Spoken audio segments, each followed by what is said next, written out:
wormholes, particle physics, extra dimensions. Are the wonders of so-called reality really what they appear to be?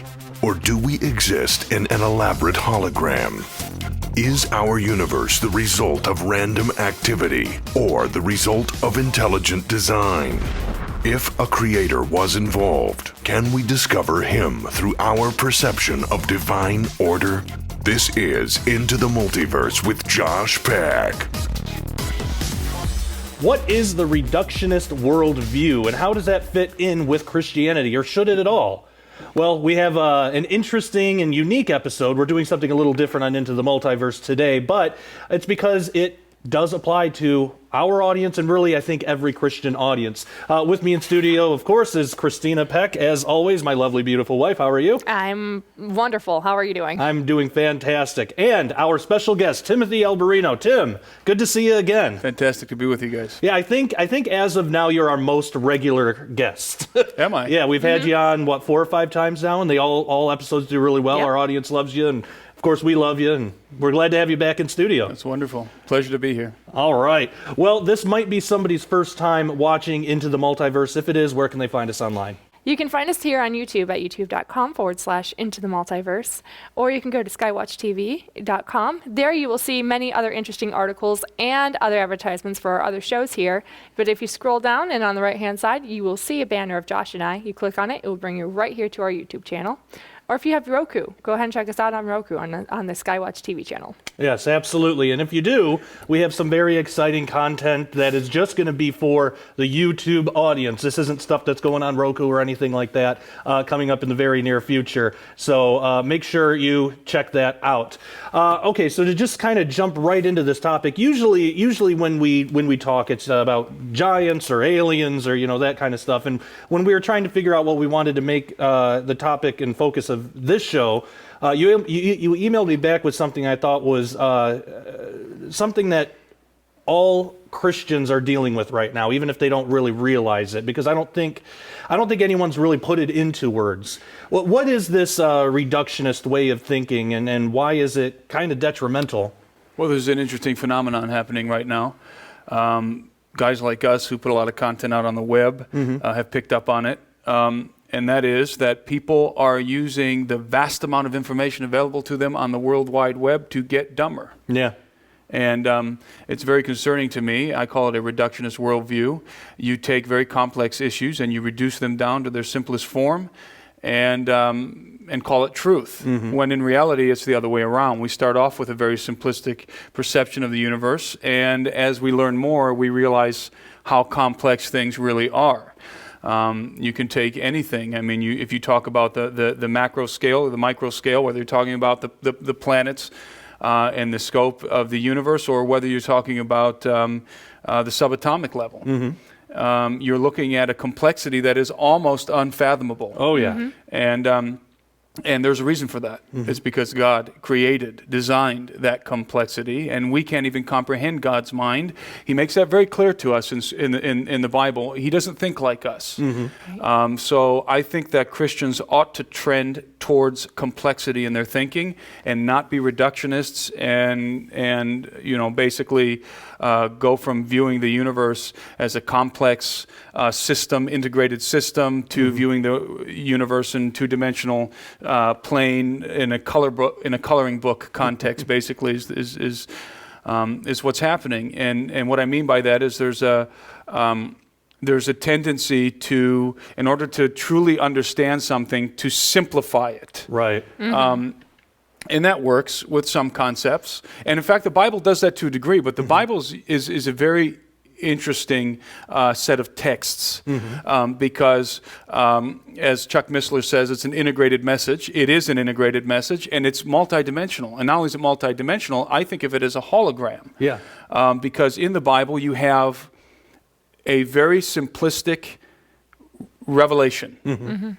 the most simplistic revelation that a child can open up the Bible, read through the New Testament, even read from the Old Testament to the New Testament, and understand the plan of salvation that God has for the human race through his son, Jesus. So the gospel is made plain to us. In fact, that was part of the one of the contentions, and it was a mockery that came from the aristocrats in Rome and even from the emperor himself, saying that Christianity is for simpletons, it's for slaves and children and women. Right. So the gospel is foolishness to the Greeks. And yet, the greatest mystery ever given to the human race is the gospel. And, I'm not a Mason. I'm not an initiate of any of the mysteries, and I wouldn't do that. I'm not. But I am an initiate into the greatest mystery of all, the cross of Christ. The gospel of Jesus Christ is the greatest knowledge that has ever been given to the human race. And those of us who believe in the gospel, again, you can be a child and receive the mystery of the gospel. Absolutely. And so the gospel is presented in the most simplistic terms, and yet there's so much depth behind the gospel and so much information that is encoded in the Bible. And I'm not necessarily talking about Torah codes, but there's layers of information in the Bible that are addressing one thing, but at the same time they're addressing three different things. That's why I call it a hologram. It's multidimensional. We're seeing one aspect. We're seeing where God is talking to, for example, God is addressing the Prince of Tyre, but at the same time he's talking to a different entity that is much older and that is much more powerful than any human prince. So the Bible is giving us presenting us with the gospel in the most simplistic terms so that a child could receive Christ, but yet at the same time is encoding layers of mystery, and it's a complexity that blows my mind. Just the Bible. Now think about the universe. Now think about creation itself. And so as believers, we ought to be desiring to grow in the knowledge, first of all, the knowledge of Christ, but also in the knowledge of the Maker himself. And to think like him. I mean, we're children of our Father. So to me, the natural progression for a believer should be from a simplistic worldview to increasing complexity. I totally agree with you. And that's the joy of learning. That's what we get to do as Christians. We get to learn things. We don't have to stay stagnant, and we definitely shouldn't go the other way. Right. One small example that this actually just happened, and it does kind of come up quite often, which is the reason that I'll bring it up here, because I think, using examples, of course, there's going to be some specific examples we probably don't want to get into, but having some examples would probably help. Recently on my other YouTube channel, on youtube.com/JoshPeckDisclosure, I created a show called The Sharpening Report, which is hosted by James DeWitt and Jake Rahutsky here from Skywatch. And he interviewed Carl Gallups, great guy. We've interviewed him. We met him. He's awesome. Wonderful. And so he was talking, in the interview, he was talking about the infiltration of Freemasonry in the church and how that, can kind of happen sometimes. Now, when he's talking, because he's a normal human being, sometimes, he was leaning back in his chair, and sometimes he, goes like that when he talks because he's human, and we do that sometimes. We do that. Yep. Or is it because he's Illuminati? Well, and that's what people were saying in the comments. And people were, so it's like, okay, disregard everything that he's saying, disregard his entire body of work, his whole career, everything that he's done to promote Jesus throughout his whole life. But because he does this, he's a secret Freemason. And so is that kind of an example of this reductionist way of thinking, where you take an extremely complex issue, like, say, Freemasons or Illuminati that do exist in the world, but reduce it down to, if you go like this or if you do something like that, you're out. You reduce it down to simplistic absolutes, black and white. First of all, I do this a lot when I talk. Not because I'm a Mason, but because I'm an Italian. And if anybody's gone to Italy, this is what you see when people talk to each other. Even in my own family. I mean, this is because I'm Italian, so everybody knows. It's not a hand sign where it's like one size fits all. Like, that's right. But let me illustrate a point. Sure. The number 33. Oh, yeah. When you, in a reductionist view, 33, bad. Whenever you see the number 33, it's bad, it's evil. Well, who's the author of Numbers? Exactly. So the language of the gods is math, by the way. The most complex language that we know of is mathematics. Yeah. And it is a universal language. Mm-hmm. It is a universal language by which humans can communicate with one another, even if they don't speak the same. Even if they don't speak the same language, we are still speaking the same mathematical language. You can't. In fact, we can't operate outside of the same mathematical limits and equations. They're universal. Whether you're a human being or an angel, you're dealing with the same physics. You're dealing with the same components and constituents of the universe and the same mathematical principles. So, and the Bible, by the way, is full of mathematical anomalies and all kinds of information coded in the Scripture as it pertains to physics and to math and all kinds of stuff. The number 33. The number 33 is not inherently evil. Right. In fact, the number 33 is in some ways intrinsically associated with Jesus. Right. Most scholars agree that he was crucified on the 3rd of April in 33 AD. He died at 3 o'clock in the afternoon. He was 33 years old. Right. He rose from the grave, from the dead, on the 3rd day. He began his ministry in Galilee, which is a region crossed by the 33rd parallel. He rode into Jerusalem and was hailed as king and the son of David, who ruled over Jerusalem for 33 years. And of course, Christ was 33 when he did that. Wow. It's amazing. So obviously, the number 33 in and of itself is not evil. Right. Is not some kind of a satanic sign. The universe, all of physics, all of mathematics, all of science was designed by God. He started it.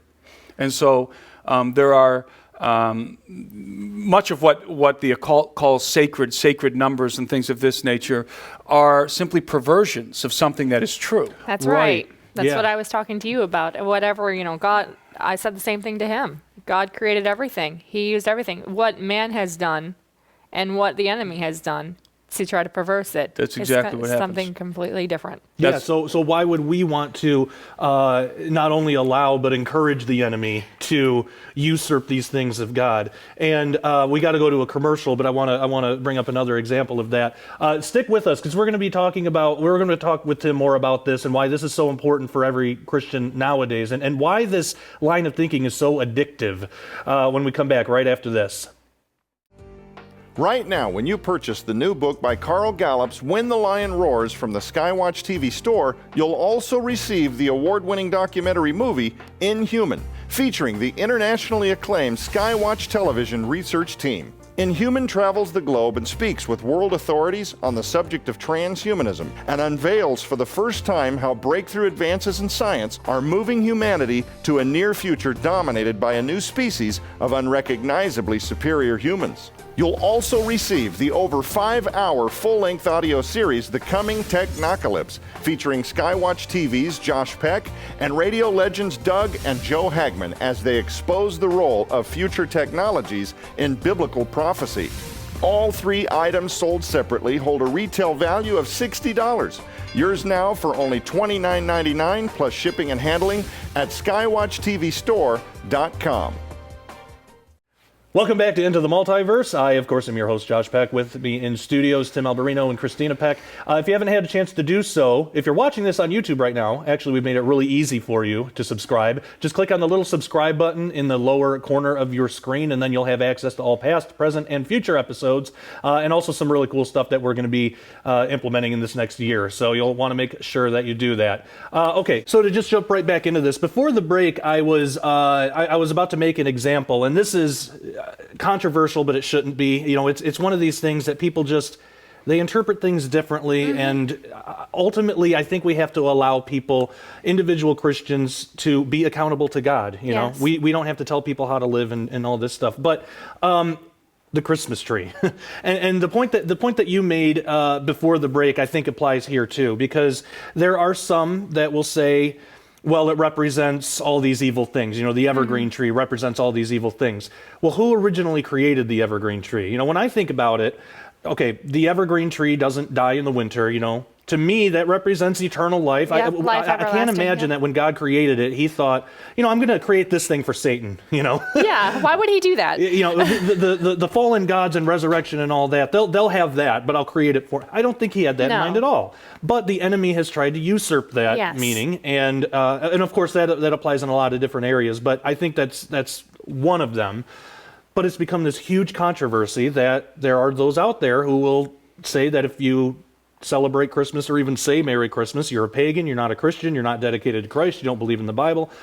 All these things. I've had it said to me. Me too. I believe that the star on top of the tree is a representation of the three wise men following that star Yeah. to go see Jesus. Yeah, and- I believe that. I don't believe it's a pentagram and things like that. That's how we interpret it, and we should be allowed to interpret things that aren't intrinsically evil, like you were saying about the number 33. Yeah, I did a little radio broadcast on the question of whether whether it's okay for Christians to celebrate Christmas, and I thought I came to the very rational view with my associate who's on the show with me, that if, as a believer, you celebrate Christmas, you want to celebrate Christ, it's a tradition that you've held and you're familiar with, then by all means celebrate Christmas.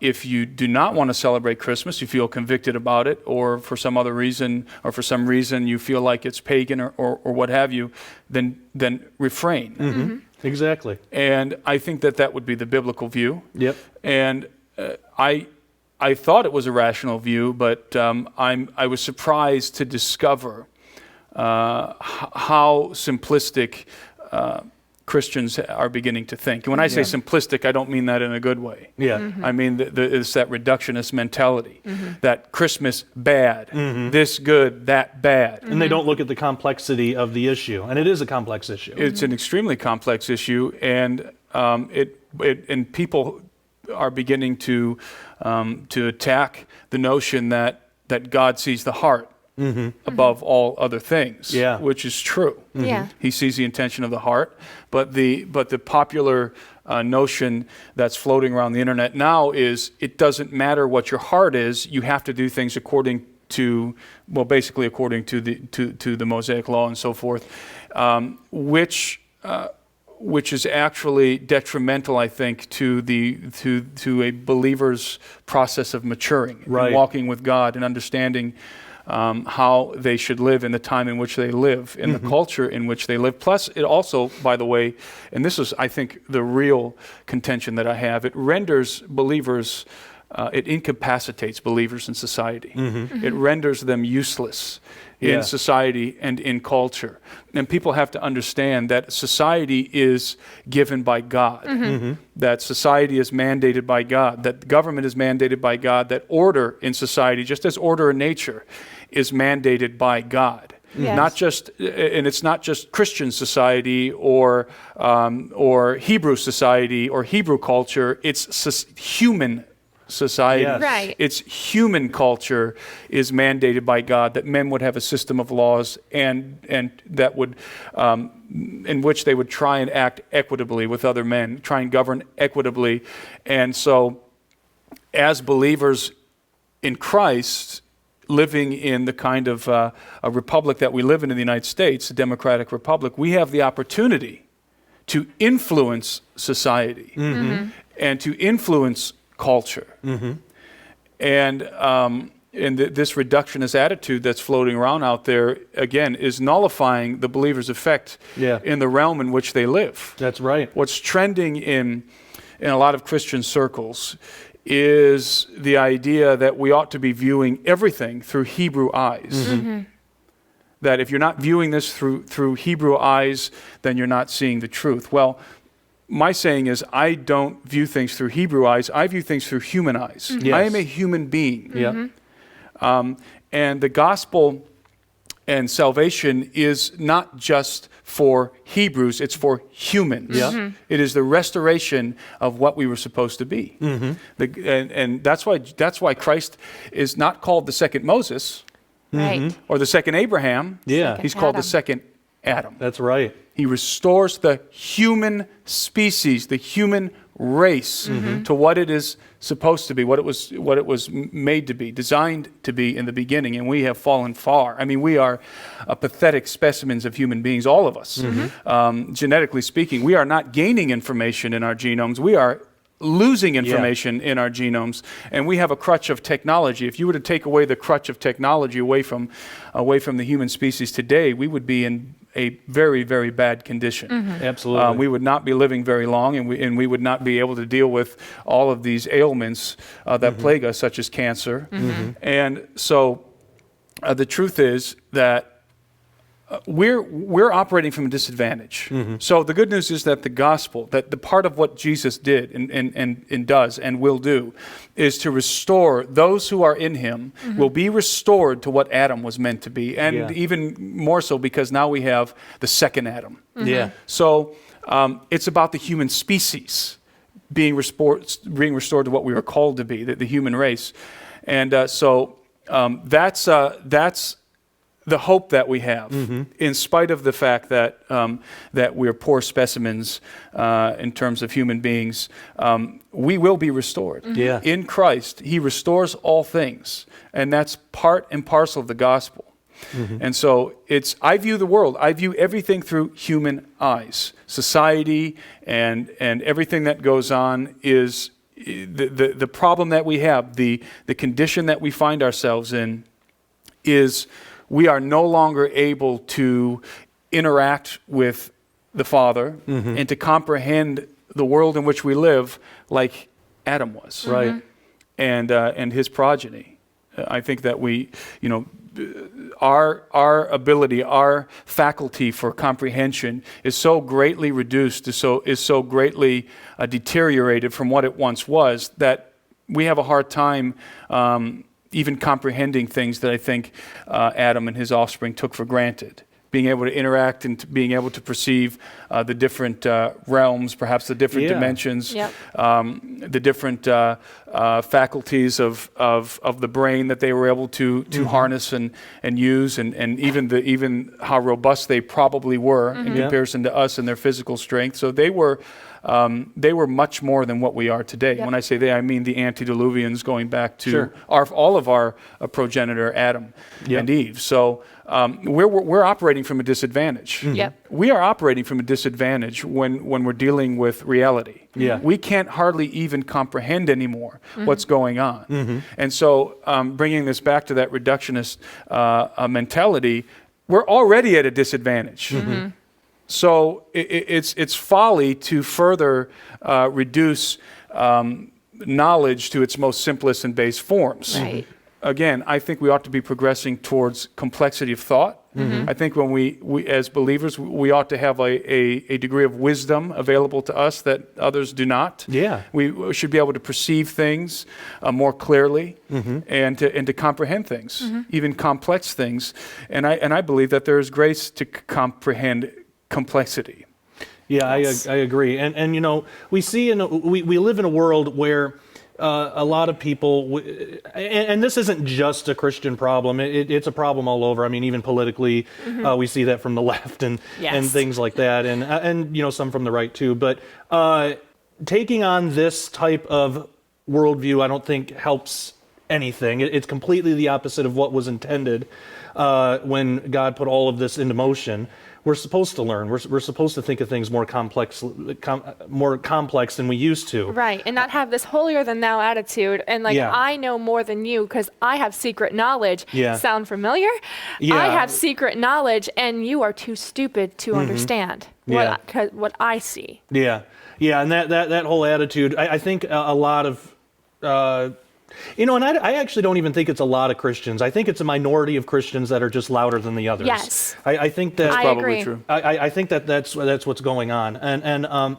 But they have forgotten love, compassion, and also that we're individuals. We learn things at different paces than others. I mean, the apostles were like that. John the Baptist got it right away. Yes. Thomas took a little longer, you know? Can you imagine if the other apostles were around Thomas and browbeating him and giving him a hard Saying time? that he's stupid, he Yeah. doesn't know anything. You know, no, they didn't do that at all. It would have totally stagnated his entire ministry. And I believe it does. It would have. And I believe it does that to other Christians Yeah. around the people who have this mentality or this attitude towards other Christians. I believe it could hurt their walk.